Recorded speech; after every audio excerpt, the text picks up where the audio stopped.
दोस्तों, 90 के दशक में अपनी बिंदास अदाओं और खूबसूरती के लिए चर्चित रही ममता कुलकर्णी अचानक फिल्मी दुनिया से गायब हो गई थी। गुमनामी के अंधेरों में गायब ममता का जिक्र उनकी फिल्म या गाने आने पर हो ही जाता है। ममता का जन्म 20 अप्रैल 1972 को एक मराठी परिवार में हुआ था। उन्होंने बॉलीवुड में 1992 में तिरंगा फिल्म से कदम रखा था। इसके बाद वह आशिक आवारा में दिखाई दी।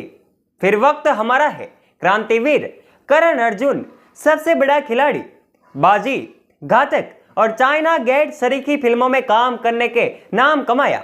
2002 में आई कभी तुम कभी हम के बाद उन्होंने बॉलीवुड को अलविदा कर दिया।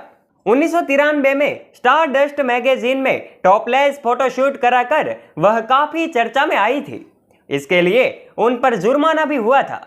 यही नहीं, चाइना गेट में काम करने को लेकर खबरें उड़ी थी कि छोटा राजन के कहने पर उन्हें यह फिल्म मिली।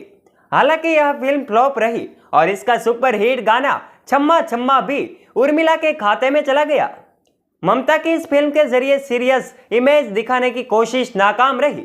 1997 में गुलशन कुमार की हत्या के पहले तक मुंबई में अंडरवर्ल्ड का राज चलता था। ममता कुलकर्णी की नजदीकियां छोटा राजन से होने लगी थी। छोटा राजन अंडरवर्ल्ड डॉन दाऊद इब्राहिम का खास गुर्गा था। दोनों की लव स्टोरी ने सुर्खियां बटोरना शुरू कर दी। ममता लगातार फिल्में करती रही। 1994 में आई फिल्म क्रांतिवीर में ममता कुलकर्णी ने दमदार रोल निभाया। बड़ी बड़ी आंखें, गोरा बदन और फूले गाल उनकी खूबसूरती में चार चांद लगाते थे। साथ ही ममता कुलकर्णी की फर्राटेदार अंग्रेजी असल जिंदगी के एनिमल्स की दिलचस्पी भी जगाती थी। ममता कुलकर्णी लंबे समय तक छोटा राजन को डेट करती रही। हालांकि छोटा राजन बाद में भारत छोड़कर दुबई चला गया। ममता डॉन की माशूका बनी रही, लेकिन छोटा राजन के जाने के बाद ममता कुलकर्णी अकेली पड़ गई थी।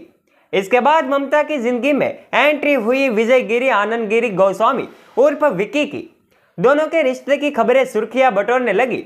उनके साथ वह दुबई और केन्या में रह रही थी। उन्होंने एक चैनल पर कबूला था कि उन्होंने विक्की से शादी नहीं की और वह विक्की से जेल में मिलने गई थी। ममता ने इसी इंटरव्यू में बताया था कि उन्होंने सोचा था कि वह कैसे भी उन्हें जेल से बाहर निकाल कर रहेगी। विक्की जेल से बाहर भी आए, लेकिन ममता भारत नहीं लौट पाई। जिस दौरान विक्की जेल में थे, ममता ने अपने आप को ईश्वर भक्ति में डुबा लिया था। ममता ने आध्यात्म पर एक किताब भी लिखी थी, जिसका नाम है ऑटोबायोग्राफी ऑफ एन योगिन। वह तो बॉलीवुड से गायब ही थी, लेकिन एक तस्वीर ने ममता कुलकर्णी को फिर से चर्चा में ला दिया। इसमें वह माथे पर तिलक लगाए दिख रही थी। इसके बाद खबरें चली कि ममता अब जोगन बन गई है। उन्होंने एक चैनल से इंटरव्यू में कहा था कि मैं बॉलीवुड को छोड़कर ध्यान में लग गई और मैंने ईश्वर में ध्यान लगा दिया। उसके बाद उनका मन ही नहीं किया कि ग्लैमर की दुनिया में लौटूं।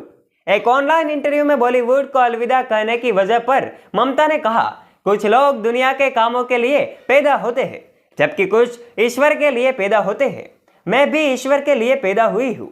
बॉलीवुड में वापसी पर उन्होंने इस साक्षात्कार में कहा था कि क्या घी को फिर से दूध बनाना मुमकिन है।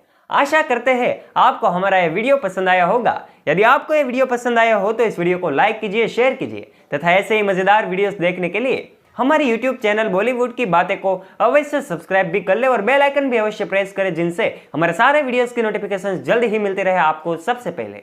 धन्यवाद।